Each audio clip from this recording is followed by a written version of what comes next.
দেখেন, Louis Vuitton, Tesla, Amazon এই কোম্পানিগুলোকে আমরা অনেক দিন ধরে চিনি এবং এই কোম্পানিগুলোর ফাউন্ডার যারা তাদেরকেও আমরা মোটামুটি বেশিরভাগ মানুষ এবং এখন উনি 20 থেকে 30-এর মাঝখানে ঘোরাফেরা করতেছে। কি হলো আসলে গৌতম আদানি এত তাড়াতাড়ি কিভাবে উঠানি বা হলো এবং কিভাবে পতনি বা হলো, চলুন আমরা জানার চেষ্টা করি আজকে। The Adani Group has Gautam Adani's wealth stood at 10 billion. Adani লোকটা যে অ্যাম্বিশাস এইটা নিয়ে কারো কোনো বিতর্ক বা বিসংবাদের সুযোগ নাই। 1980 সালে, আপনাদের বেশিরভাগের তখনও জন্মই হয় নাই, উনি গুজরাটে ইম্পোর্ট এক্সপোর্টের ব্যবসা শুরু করে এবং রেগুলার ইম্পোর্ট এক্সপোর্ট না উনি এমন না যে চায়না থেকে জিনিস আনবো বেচবো এরকম ইম্পোর্ট এক্সপোর্টের ব্যবসা উনি করে নাই। উনি পলিমারের ইম্পোর্ট এক্সপোর্ট করা শুরু করছে এবং যে জিনিস আমরা ভাবতেই পারি না যে পলিমার কি জিনিস, এই জিনিস কই থেকে আনে কই থেকে বেচে, আমরা কিন্তু ভাবতেও পারি না। এবং 1980 সালে উনি এই ব্যবসা শুরু করে গুজরাটে বসে এবং এই ব্যবসা মোটামুটি ভালো করে। 10 বছরের মতো সময় ধরে উনি এই ব্যবসা করে এবং 90-এর দশকের দিকে উনি গুজরাটে ভাবে যে যেহেতু আমার পলিমার ব্যবসা ভালো করতেছে, এখন কি করা যায়। নর্মাল মানুষ হলে কি ভাবতো, আরেকটা পলিমারের ব্যবসা করি বা অন্য কোনো অ্যাঙ্গেলের দিকে যাই, বাট উনি ওই দিকে যায় না। উনি ভাবে যে পলিমারের ব্যবসা এখন ভালো করতেছে, আমি এখন একটা পোর্ট বানাবো গুজরাটে। পোর্ট কি জিনিস? পোর্ট হলো, আপনারা সবাই জানেন যে মংলা বন্দর টাইপ জিনিসপত্র, যে আমি গুজরাটে একটা বন্দর বানাবো যেখানে জাহাজ এসে ভিড়বে। জাহাজ যখন এসে ভিড়বে আমি জাহাজের কাছ থেকে ভাড়া নিব এবং এখান থেকে যখন জাহাজ ছেড়ে যাওয়ার আগে আমাকে ভাড়া দিয়ে যাবে, ওই ভাড়ার থেকে আমার ইনকাম হবে।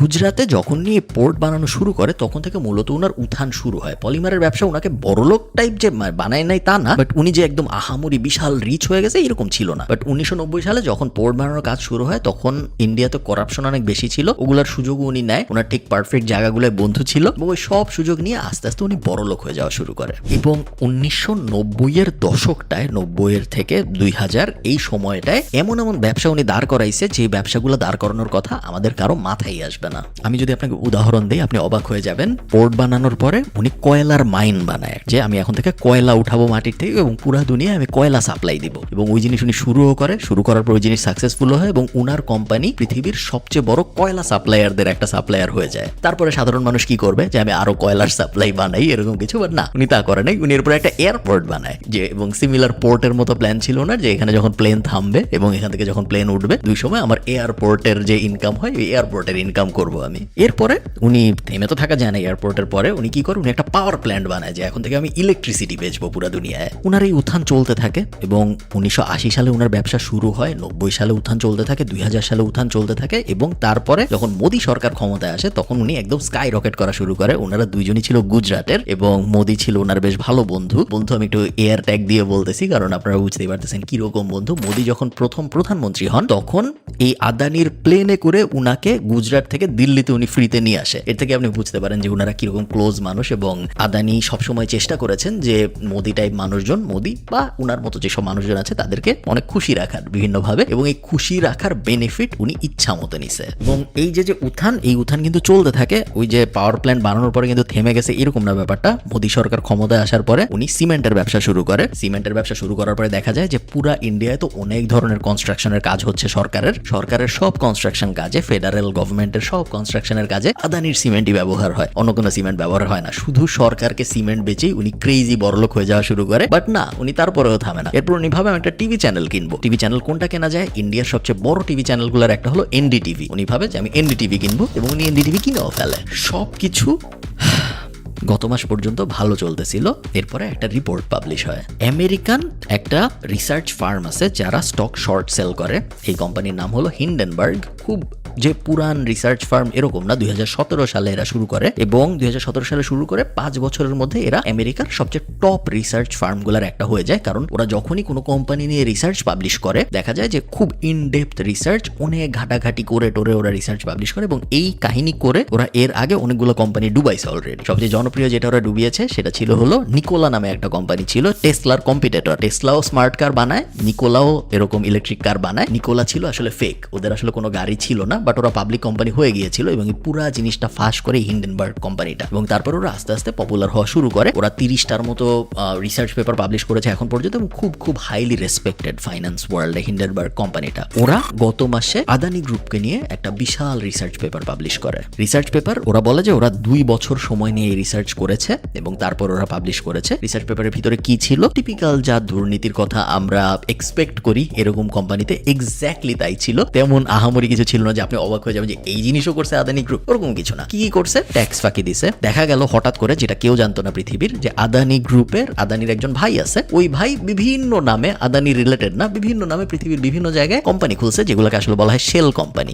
এবং এই কোম্পানিগুলো খোলার পরে এই কোম্পানিগুলাই আদানি গ্রুপের সার্ভিস নেয় এবং ওভাবে আস্তে আস্তে ইন্ডিয়ার টাকা ইন্ডিয়ার বাইরে চলে যায়, যেটাকে আমরা সবাই জানি যে টাকা ইল্লিগালি দেশের বাইরে নেওয়া, মানে টাকা দেশের বাইরে এভাবে নেওয়া তো ইল্লিগাল, তাই না? এটা আদানি গ্রুপ এইরকম অবভিয়াস টাইপ ক্রাইম, যেগুলো আমরা সবাই জানি যে বড় লোক পলিটিশিয়ান বা অনেক বড় লোক কোম্পানি যেসব আছে, যেগুলো আমাদের মাথায় ভাসে, এক্স্যাক্টলি আপনার মাথায় যা যা ভাসতেছে ওই সব কিছু আসলে আদানি গ্রুপ করেছে। স্টক মার্কেট ম্যানিপুলেশন থেকে শুরু করে, আমি বিশাল লিস্টে গেলাম না, বিশাল একটা রিসার্চ রিপোর্ট পাবলিশ করে Hindenburg group. Money laundering type obvious crime যদি বাদ দিই, আমি মেইন যেই কারণে আদানি গরিব হয়ে গেল হঠাৎ করে, গরিব কিন্তু আমি এগেইন এয়ার কোড দিয়ে বলতেছি, উনি $120 বিলিয়ন মালিক ছিল, এখন উনি $40 বিলিয়ন, 3 ভাগের 1 ভাগ সম্পত্তি এখন ওনার আছে, বাকি 2 ভাগ গত 2 সপ্তাহে নাই হয়ে গেছে হঠাৎ করে। এবং এই জিনিস মূলত যেই কারণে হয়েছে, ওই রিসার্চ পেপারে তো অনেক কিছু ছিল, অনেক ক্রাইমের কথা ছিল, মূল যেই ক্রাইমটা যেটার কারণে সমস্যাটা হয়েছে সেটা হলো স্টক মার্কেট ম্যানিপুলেশন। উনি যে কাজটা করতো সেটা হলো, উনি 2টা কাজ, মূলত 2টা ক্রাইমের কারণে ঝামেলাটা হয়েছে। প্রথম ক্রাইম হলো,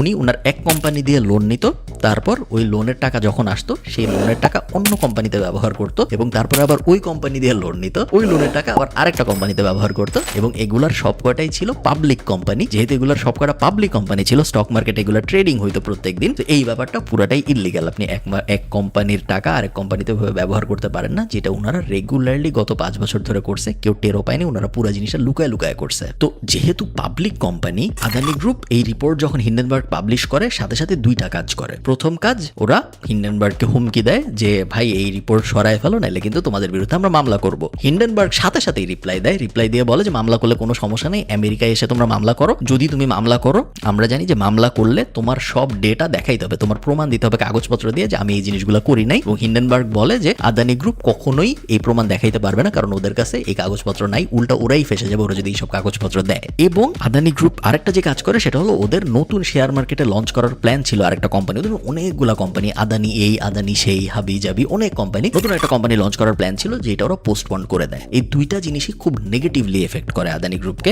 শেয়ার মার্কেট আপনারা অনেকেই জানেন যে সেন্টিমেন্টের উপর চলে, মানুষ ভাবে যে এই শেয়ারের কি পতন হবে, এই শেয়ারের কি উত্থান হবে, এবং মানুষ ভেবে ওই শেয়ার বিক্রি করে দেয়, এবং যখন বিক্রি করে দেয়, সবাই যখন একসাথে বিক্রি করে, তখন সেল প্রেসার বাড়ে এবং শেয়ারের দাম পড়ে যায় দেখে আরো মানুষ ভয় পায়, তারাও তাড়াতাড়ি বিক্রি করে দেয় যাতে আরো পড়ার আগে তাদের লস কম হয়, এবং তখন আরো কমতে থাকে, এবং তারপরে ওই কারণে আরো মানুষ বিক্রি করে দেয় এবং কেউ কিনে না, এই কারণে একদম কমতে থাকে। কিছু বোঝার আগে দেখা যায় যে শেয়ারের প্রাইস একদম ফ্ল্যাট হয়ে গেছে, একদম নিচে চলে আসছে। বাংলাদেশেও কিন্তু এর আগে আমরা জানি ইতিহাসে এই ব্যাপার সিমিলার কাহিনী ঘটেছে, এক্স্যাক্টলি এই ব্যাপার ঘটে নাই, সিমিলার কাহিনী বাংলাদেশেও ঘটেছে। তো আদানি গ্রুপের সাথে এই জিনিস হয়, শেয়ার মার্কেটের প্রাইস ফল করা শুরু করে, এবং আদানি সহ ওনার কোম্পানির আশপাশের যেহেতু নেটওয়ার্থ টাইড থাকে সবসময় পাবলিক কোম্পানির ফাউন্ডারদের তাদের শেয়ারের দামের সাথে, উনি হঠাৎ করে $120 বিলিয়ন নেটওয়ার্থ থেকে $30 বিলিয়ন $35 বিলিয়ন নেটওয়ার্থে চলে গেছে, এবং এই জিনিস প্রত্যেক দিন আগের দিনের থেকে কমতেছে। এবং আপনি জিনিসটা চিন্তা করেন, এশিয়ার, ইন্ডিয়ান না, এশিয়ার সবচেয়ে বড় লোক মানুষ ছিল গৌতম আদানি জাস্ট 2 সপ্তাহ আগে। 2 সপ্তাহের মধ্যে উনি এখন টপ 20-তে তো নাই, টপ 30-তে চলে গেছে, এবং 20-তে আবার আস্তে আস্তে আসতেছে। শেয়ারের দাম বাড়া কমার উপর ডিপেন্ড করুন, একবার একটু উপরে উঠতেছে, আবার একটু নামতেছে। বেশিরভাগ মানুষ ধারণা করতেছে যে শেয়ার মার্কেটে যে পতনটা হয়েছে আদানির, ওটা জাস্ট শুরু, আরো 85% কমবে ওনার নেটওয়ার্থ, এটা অনেকে ধারণা করছে, এবং উনি টপ 100 বা টপ 200 বা টপ 500 এর বাইরেও চলে যেতে পারে, এটা অনেকে ভাবছে। এবং এর সাথে আরেকটা সাইড প্রজেক্ট আছে, যেহেতু আদানি এত জনপ্রিয় একটা গ্রুপ ছিল, এই গ্রুপের যেহেতু এত পাবলিক কোম্পানি ছিল, এত শেয়ার মার্কেটে ওদের এস্টাবলিশমেন্ট ছিল, এবং এত শেয়ার কেনা বেচা হইতো, ইন্ডিয়ার অনেক সাধারণ মানুষ ওদের শেয়ার কিনছে, এবং এই সাধারণ মানুষগুলা এখন বিশাল বিপদে, কারণ তারা শেয়ার বেচতে পারতেছে না, প্রাইস হঠাৎ করে এত কমে গেছে, এখন বেচলে বিশাল অঙ্কের লস হবে। তখন মনে করেন আপনি 1 লাখ টাকা শেয়ার কিনছিলেন, এখন ওই শেয়ারের দাম 15,000 টাকা, আপনি ভাবতেছেন যে আমি এখন এই শেয়ার কিভাবে বেচলে তো আমার 85,000 টাকা লস, কিন্তু আপনি বেচতেছেন না, আপনি পরের দিন দেখতেছেন ওটা 14,000 হচ্ছে, তারপরের দিন ওটা 13,000। এরকম অনেক বিশাল অঙ্কের একটা মানুষের এই প্রবলেমটা হচ্ছে, যেই কারণে অনেকে ধরে নিচ্ছে যে হয় সরকার হস্তক্ষেপ করবে, আবার অনেকে ধরে নিচ্ছে এই কারণে স্টক মার্কেটে এবং ইন্ডিয়ার ইকোনমিতে বিশাল একটা আঘাত আসবে। অনেক